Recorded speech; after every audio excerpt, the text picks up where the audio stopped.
बिस्मिल्लाहिर्रहमानिर्रहीम। इय्याका नअबुदु व इय्याका नस्तईन। मेरे पाकिस्तानियों, जिधर भी आप हैं, आज मैं आप सबको ईद मुबारक कहता हूँ। और मैं अफसोस से कहता हूँ कि मेरे लिए ये सबसे तकलीफ दह ईद है। और तकलीफ दह क्यों है कि 10,000 के इर्द गिर्द, हमें एग्जैक्ट नंबर नहीं पता क्योंकि हमें बताते नहीं है और हर रोज नए लोगों को पकड़ लेते हैं, लेकिन 10,000 के इर्द गिर्द हमारे कारकुन आज जेलों में और जेलों में बुरे हालात में रखे गए हैं। ऐसे रखा हुआ है जैसे कि कोई गद्दार हैं, कोई दहशतगर्द हैं। उनको पूरी तरह कोशिश की जा रही है कि उनको इतना उनके ऊपर जुल्म करें या उनको ऐसी बुरी हालात में रखें कि वो मायूस होकर पार्टी छोड़ दें। उनके जो घर वाले हैं, बीवी बच्चे हैं, माँ बाप हैं, वो आज ईद पे क्या कर रहे होंगे, क्या उनके ऊपर गुजर रही होगी, क्योंकि पता ही नहीं है कि कब बाहर आना है।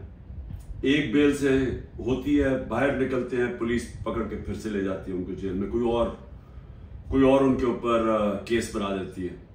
कानून के नाम की चीज है कोई नहीं। अब मुकम्मल तौर पे जंगल का कानून है।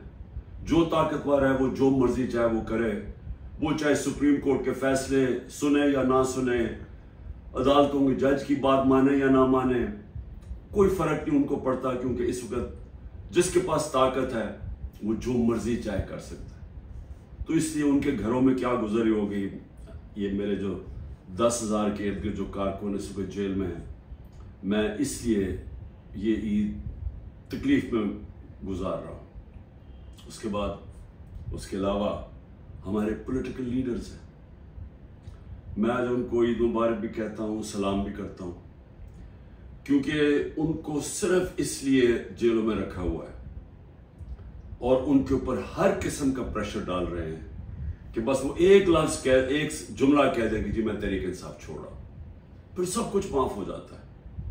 जिस तरह पूछा गया एक सवाल प्रेस कॉन्फ्रेंस के दौरान ISPR की कि जी बताएं कि ये इतने बड़े इल्जाम लगाए हुए बगावत के और दहशतगर्दी के, लेकिन जब वो पार्टी छोड़ते तो सब माफ हो जाता है। तो वही उनके ऊपर प्रेशर डाला हुआ है। तो मैं आज इनको सलाम भी करता हूँ।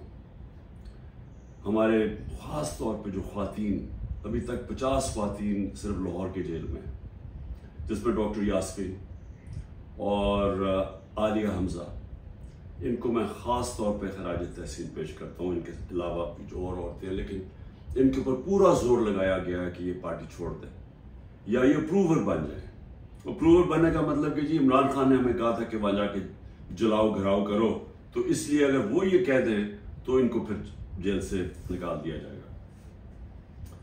और बाकी जो मेरे स्टालवर्ड्स हैं, जिसमें शेरिया अफरीदी है, जो उसके ऊपर जो गुजरी है, उनकी बीवी को उठाया साथ, फिर बीवी को पकड़ने और बच्चों के साथ पकड़ने की कोशिश की, और जिन हालात में रखा, वो जो डेथ सेल होता है उसके अंदर छोटे से कमरे में, तोड़ने के लिए उसको अली मोहम्मद जितना प्रेशर उसके ऊपर, बार बार उसको फिर जेल में ले आते। और यहाँ मियाँ महमूद रशीद, एजाज चौधरी, उमर चीमा की बीवी को पकड़ के जेल में डाल दी। उसका क्या कसूर होगा, सिर्फ तोड़ने के लिए कि किसी तरह ये कहें कि हम तहरीक इंसाफ छोड़ रहे हैं। और मैं जिस तरह अपने और स्टालवर्ड्स हैं, मैं इनको आज खास तौर पे आज सलाम करता हूँ, ईद मुबारक भी कहता हूँ। इसके अलावा मैं आज याद करना चाहता हूँ 16 लोग हमारे शहीद हुए, गोलियां मारी गई उनको 9 मई के बाद। कोई उनकी बात ही नहीं कर रहा कि 16 लोग जो कंफर्म्ड हमारे पास हैं जिनकी शहादतें होंगी, उसके अलावा 9 और हैं, लेकिन हम इसलिए कंफर्म नहीं कर सकते कि उनके जो घर वाले हैं वो छुपे हुए हैं। ये जो दहशत और ये जो खौफ की फिजा बनाई हुई है वो छुपे हुए हैं और वो कंफर्म नहीं करते, बोलते भी नहीं है। 16 का तो कंफर्म है, 25 को गोलियां लगी जिससे शहीद हुए। उसके अलावा दो नौजवानों की टांगें कट गई और एक के पीठ में गोली लगी जिसकी वजह से वो पैरालाइज हो गया, बेड रिडन है मुकम्मल तौर पर। कोई इन्वेस्टिगेशन नहीं हुई, कोई नाम नहीं लेता, बिल्डिंग जली। मैं खुद कहता हूं कि उनके जिन्होंने बिल्डिंग जलाई उनके खिलाफ एक्शन लेना चाहिए, उन्होंने जुर्म किया। लेकिन कोई बात करेगा कि कौन से मुल्क के अंदर आप 25 लोगों को गोलियां मार दें, 50 और को गोलियां लगी, 50 को और गोलियां लगी, लेकिन आप 25 लोगों को कत्ल कर दें और एक के पास फायर आर्म ना हो। चले या तो ना कि किसी पुलिस वालों को गोलियां लगी, किसी को गोली नहीं लगी, क्योंकि जब बगावत होती है तो वो हाथों से नहीं बगावत होती। बगावत जब होती है तो वो हथियार होते हैं आपके पास। ये कैसी बगावत है कि किसी के पास हथियार ही नहीं थे? कभी कोई फौज के खिलाफ बगावत कर सकता है हाथों के साथ? उनके पास बंदूकें हैं। हमारी माशाल्लाह दुनिया की तकड़ी तरीन फौज है, तो उस क्या हमने बगावत करनी थी? ये इन लोगों को नहाते लोगों ने जाके फौज पे चढ़ाई कर देनी थी। पुरअमन एहतजाज करना जो हमारा हक है, आइन। कोई पाकिस्तान का ऐसा इलाका नहीं जिधर हमें इजाजत नहीं है पुरअमन एहतजाज करने की। बरतानिया के अंदर जो सबसे उनकी मुकद्दस जगह है उनका प्राइम मिनिस्टर का हाउस है 10 डाउनिंग स्ट्रीट। हर दूसरे दिन वहां एहतजाज हो रहा होता है पुरअमन। ये तो जमहूरियत के अंदर होता है। तो यहां तो ऐसे बना दिया कि पुरअमन एहतजाज भी जो भी वो मिल गया कि कंटोनमेंट के अंदर वो सारे दहशतगर्द हैं, बगावत कर रहे थे। लेकिन किसी ने अभी तक नहीं, 40 दिन हो गए हैं, ये नहीं पूछा कि ये भी पाकिस्तानी थे जो 25 लोग हैं जिनकी 16 की कंफर्म्ड शहादतें हैं।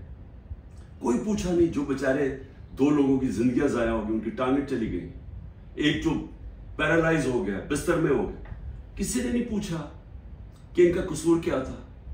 अगर ये पुरअमन एहतजाज कर रहे थे तो कैसे गोलियां मारी इनको? क्या किसी के पास कोई हथियार थे? किसी के पास हथियार नहीं थे। और ये अलमिया है हमारा कि ताकतवर जो फैसला करता है वही होता है। ताकतवर ने फैसला किया कि जनाब ये बगावत इन्होंने किया है, इनको मारो।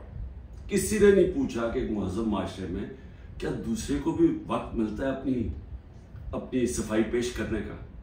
फिर सहाफियों से जो हो रहा है, इमरान रियाज गायब है, अभी तक कोई पता नहीं किधर है। 40 दिन हो गए, उनके घर में बच्चे हैं, बीवी है। वो क्या उसका क्या जुर्म था? क्या उसने भी बगावत की थी? क्या वो अपना मौकफ ही पेश कर रहा था ना? तो कौन सी जमहूरियत में इसकी इजाजत नहीं है? 4 बड़े बड़े सहाफी मुल्क छोड़ के बाहर चले गए। एक ने अभी ऐलान किया है, पुराना 50 साल पुराना सहाफत करता है कि जी मैं अब सियासत में बात ही नहीं करूंगा। तो ये क्यों इतना खौफ है? क्यों इतना खौफ है कि दूसरा मौकफ ना पेश हो जाए? क्यों मीडिया के ऊपर पूरा कंट्रोल कर लिया है कि सारे मीडिया का मुंह बंद कर दिया जाए और सिर्फ जो सरकारी वर्जन है वो सिर्फ मीडिया पे आए? क्यों डर है? अगर आप सच और हक पे खड़े हैं तो बोलने दो दूसरों को, आप साबित करें। ये जो सारे हरबे इस्तेमाल किए जा रहे हैं इसका सिर्फ एक मकसद है, तहरीक इंसाफ को खत्म करना, मुल्क की सबसे बड़ी जमात को तोड़ना। डरे हुए इलेक्शन से। और ये कब से शुरू हुआ है? ये जब से रजीम चेंज हुई है तब से ये प्लान बना हुआ है कि इमरान खान को जिन्होंने हटाया उन्होंने अब दोबारा वापस नहीं आने देना। और उधर से देख लें 25 मई को जो उन्होंने किया कभी पाकिस्तान की तारीख में नहीं हुआ। अंदर फैसले, बंद कमरों में फैसले हो जी तो मम्मी डैडी हैं, ये तो जी बगल क्राउड है, इनको एक तो आप फेंटा लगाएंगे और ये जो करेंगे तो ये चुप करके पीछे हट जाएंगे। वो नहीं हुआ। 30 बाय इलेक्शन जीत गया 37 में से। उसके बाद मुझे कत्ल करने की कोशिश की। सब एक ही कड़ी का हिस्सा था कि इमरान खान को अब नहीं आने देना। कत्ल करने की कोशिश की, अल्लाह ने बचा लिया। उसके बाद जैसे ही मैं बाहर निकला, अभी ठीक ही हुआ था, 3 महीने तो मुझे ठीक होने में लगे। उसके बाद जब मैं ठीक हो रहा था हुआ घर पे हमला कर दिया। 24 घंटे घर पे अटैक किया रेंजर्स और पुलिस ने। उसके बाद मुझे 18 मार्च को कत्ल करने की कोशिश की जुडिशियल कॉम्प्लेक्स, जिधर मैं अपनी जमानत करवाने जा रहा था। क्यों? सिर्फ यह कि इमरान खान ने अब इलेक्शन नहीं लड़ना, इससे इसको नहीं आने देना हमने पावर में। फिर ये जो हुआ है 9 मई को, अब ये 9 मई की मैं फिर से कहता रहता हूं, इन्वेस्टिगेशन तो हो।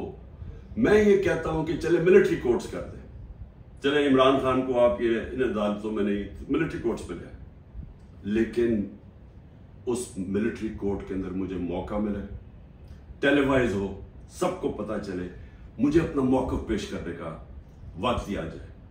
आप अपना मौकफ दे, मैं अपना मौकफ देता। क्योंकि क्या हम सच और हक चाहते हैं कि पाकिस्तान में ऐसी चीजें आगे से ना हो, या सिर्फ और सिर्फ मकसद ये है कि किसी ना किसी तरह तहरीक इंसाफ को खत्म करें? इस ईद के ऊपर जितनी मैंने पाकिस्तान में मायूसी देखी है, मैंने अपनी जिंदगी में नहीं देखी। और इसकी वजह क्या है? एक तो माशी हालात है। 14 महीने के अंदर 6% जब मुल्क बढ़ रहा था, उसकी दौलत में इजाफा हो रहा था, वो आके 0 पे आ गया। इंडस्ट्री बंद हो गया, बेरोजगारी है, 38% महंगाई है, जो पाकिस्तान की तारीख में सबसे ज्यादा है। जब दुनिया के अंदर कीमतें 35% नीचे चले गए हैं, जिसकी वजह से हुई थी, जो तेल की कीमतें, कमोडिटी, घी, ये सब 35% नीचे चला गया। और हमारे मुल्क में तारीखी इन्फ्लेशन हम जब छोड़ के गए थे 12% थी। तो मायूसी है, तो माशी हालात ऐसे। लेकिन असल मायूसी की वजह क्या है कि दुबई में जो इस मुल्क के नामवर बड़े बड़े डाकू हैं, वो सारे मिलकर दुबई बैठे हुए हैं और फैसला कर रहे हैं पाकिस्तान के मुस्तकबिल का। ये है मायूसी।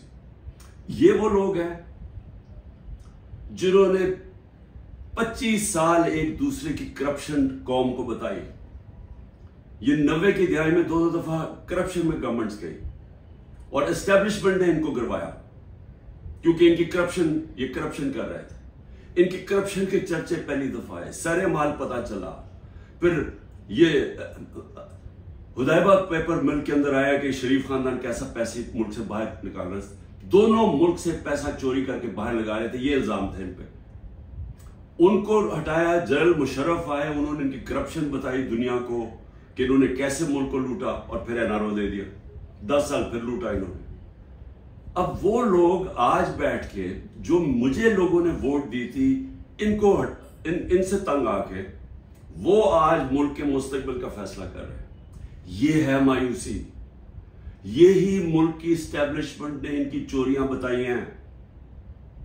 इन्होंने हमें, हमारे जैसे लोगों को बताया कि कौन से, ये जब फलाने मुल्क में गए तो वहां कौन सा जरदारी ने कॉन्ट्रैक्ट किया है। ये वो लोग हैं जिन्होंने पाकिस्तानी फौज को बदनाम किया मेमो गेट में और डॉन लीक्स में।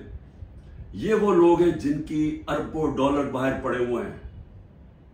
ये वो लोग हैं जिनके बाहर के अखबारों के अंदर इनके चर्चे हैं करप्शन के, किताबों के अंदर इनका बताया हुआ कि ये कैसे दोनों चोरी करते थे। ये आज सारे मिलके बैठ के मुल्क की मुस्तकबिल का फैसला कर रहे हैं। ये है मायूसी आज पाकिस्तान में। इसलिए लोग छोड़ छोड़ के जा रहे हैं। 9 लाख आपके प्रोफेशनल जब मुल्क से निकल जाते हैं, ये डॉलर से भी ज्यादा नुकसान है। जो डॉलर मुल्क से बाहर जा रहा है वो ज्यादा नुकसान है। पूछे, जब आपके मुल्क के अंदर क्वालिटी के लोग नहीं रहते, किधर से आप मुल्क चलाएंगे? जो अगर शौकत खानम बना पाकिस्तान में, तो किधर से आए थे? सारे पाकिस्तानी बाहर क्वालिफाइड लोग जिन्होंने आके शौकत खानम में काम किया था, 10% छोड़ के चले गए। और जब उनको रिप्लेस कैसे करेंगे? अगर यही सऊदी अरेबिया में या दुबई में बनता है एक कैंसर हॉस्पिटल, तो वो बाहर से लोगों को, फॉरेनर्स को लेके आते हैं, क्योंकि उनके मुल्क में एक्सपर्टीज नहीं है। हम वो खुशकिस्मत मुल्क है, हमारे पास हर किस्म के प्रोफेशनल बाहर बैठे हुए हैं। तो उनको पाकिस्तान लाना आसान नहीं होता। वो तब आते हैं जब उनको मुल्क पे इत्मीनान होता है। तो जो आज हालात है, ये अगर 10% शौकत खानम के कंसल्टेंट छोड़ के जा रहे हैं, ये हर जगह प्रोफेशनल्स, जो 9 लाख लोग जा रहे हैं, ये अंदाजा नहीं कितना बड़ा नुकसान हुआ है पाकिस्तान को, और होता जा रहा है। उसके अलावा मायूसी ये है कि हिंदुस्तान का जो अमेरिका के साथ मुआहदा हुआ है, अगर ये जो हमारे यहाँ इस वक्त ज़हन बैठे हुए हैं, इनको अगर फुर्सत मिले कि तहरीक इंसाफ को कैसे ख़त्म करना, और सारी एजेंसीज लगी हुई हैं, मुल्क के सारे इदारे लगे हुए हैं उसको ख़त्म करने के लिए, अगर आपको फुर्सत मिले तो आपके खतरे की घंटी बजनी चाहिए, क्योंकि बहुत बड़ा हिंदुस्तान के ज़हन में अब इम्बैलेंस हो गया है। वो हमारे से अपने आप को बहुत ज्यादा ताकतवर समझते हैं, और अगर हमारे रिजर्व्स 4 अरब डॉलर से भी कम है तो उनके कोई 500-600 अरब डॉलर्स के रिजर्व पड़े हुए हैं। उनके टेक्नोलॉजी के अंदर वो बड़ी तेजी से आगे जा रहे हैं, और उन्होंने जो कॉन्ट्रैक्ट कर लिए टेक्नोलॉजी में, न्यूक्लियर प्रोग्राम में, सोच ले कि आगे वो किधर जा रहा है और हम किधर फंसे हुए हैं। हम फंसे हुए हैं कि एक पार्टी को इंजीनियर करके तो एक पॉलिटिकल इंजीनियरिंग हो जाए, खिचड़ी पक जाए, इस पार्टी को इतनी वोट, इसको इतनी दे, इसको दे, ताकि वो सारे कंट्रोल हो जाए और ऊपर बादशाह सलामत इनको कंट्रोल कर सके। ये गेम चल रही है। मुल्क को कमजोर कर, इससे मुल्क और मजीद कमजोर होगा, और वो आगे बढ़ रहे हैं और ये समझ नहीं है कि जब एक इम्बैलेंस हो जाता है तो खतरा होता है मुल्क को। क्योंकि अगर रूस ने अटैक किया यूक्रेन को तो वो समझे वो यूक्रेन से बहुत ज्यादा ताकतवर है। हमेशा याद रखें, कभी अटैक नहीं किया जाता उस मुल्क को जो वो समझे कि हमारे बराबर के हैं या हमारा मुकाबला कर सकते हैं। वो तब होता है जब समझते कि जी ये तो बिल्कुल ही बैठ गए, थोड़ा सा धक्का दिया ये तो माशी तौर पे वैसे ही गिर जाएंगे। इसलिए हमें सारे मुल्क को सोचना चाहिए, जिसकी वजह से मैं बार बार कहता हूं कि मैं अपने लिए नहीं बात कर रहा, मैं अपनी कौम के लिए कह रहा हूं कि बात करें। इस वक्त जो इस वक्त पावर तो एस्टैब्लिशमेंट के पास है, इनके पास क्या पावर है? इनसे बात करने का क्या फायदा है? बात तो उससे की जाती है जो पावर लेके बैठे हुए हैं। बात इसलिए करें अपने मुल्क के लिए। हम बड़ी तेजी से नीचे जा रहे हैं। ये जो प्लान बना रहे हैं ना कि माशी आ जाएगी तो उधर से पैसा आ जाएगा, कहीं से मुल्क अपने जब तक मुल्क में स्टेबिलिटी नहीं आती, इस्तेकाम नहीं आता, पॉलिटिक्स स्टेडी नहीं होती, तो उसके अंदर तो कोई माशियत ऊपर जा ही नहीं सकती। तो इसलिए ईद के दिन मैं फिर से कह रहा हूं कि जिधर हम खड़े हुए हैं, ये जो प्रोग्राम बन रहे हैं, जो दुबई में जाके ये सारे मनी लॉन्ड्रर्स, एक दूसरे को ये मनी लॉन्ड्रर्स कहते थे, इनके ऊपर सारे मनी लॉन्ड्रिंग के चार्जेस हैं। 30 साल से मनी लॉन्ड्रिंग कर रहे हैं। हुदैबा पेपर मिल मनी लॉन्ड्रिंग पे एवन फील्ड्स के अपार्टमेंट्स इन्होंने खरीदे हैं। दूसरा जो जरदारी है उससे जो वो खरीदा है सरे महल, और उसके अलावा जो उनकी बाहर प्रॉपर्टीज है, वो हमें पूरी ब्रीफिंग दी गई है इस चीज की। ये सारे पैसे यहां से चोरी होकर बाहर गए हैं। वो मुल्क क्या फैसले करेंगे, और उनके साथ एस्टैब्लिशमेंट खड़ी है। और फिर वो कहते हैं कि जी ये देखिए सोशल मीडिया में क्या, सोशल मीडिया अवाम की आवाज है, कोई किसी को जलील नहीं कर सकता। यह जिल्लत अल्लाह की तरफ से आती है, यह हमारा ईमान है। कितनी कोशिश की है इमरान खान को और पीटीआई को जलील करने की, जरा करें ना आज इलेक्शन। मैं चैलेंज करता हूं कि सारी इनको एम्पायर इनको दे दें, इलेक्शन करवा दें। क्यों डर रहे हैं इलेक्शन से? क्योंकि आप जो मर्जी कर ले, जब अवाम के दिलों में एक नजरिया आ जाता है, आइडिया आ जाता है, आप उसको शिकस्त नहीं दे सकते। अंग्रेजी का मुहावरा है, no force can defeat an idea whose time has come. जब एक नजरिया आ जाता है उसको आप शिकस्त नहीं दे सकते। आप डंडे मार के, ये भेड़ बकरियां नहीं है कि डंडे मारेंगे, ये मारेंगे, जुल्म करेंगे तो जी एकदम ये चुप करके भेड़ों की तरह आराम से लाइन में लग जाएंगे। ये इंसान है, इंसान फैसला कर बैठे। जब भी इलेक्शन होगा, मेरा चैलेंज है तहरीक इंसाफ जीतेगी। और मैं कौम को कहना चाहता हूं कि ये जो जुल्म हो रहा है इस वक्त, अपने ज़हन में एक चीज तैयार कर लें कि कभी आपने खौफ और जुल्म की गुलामी नहीं करनी। मेरी नजर में ये शिर्क है।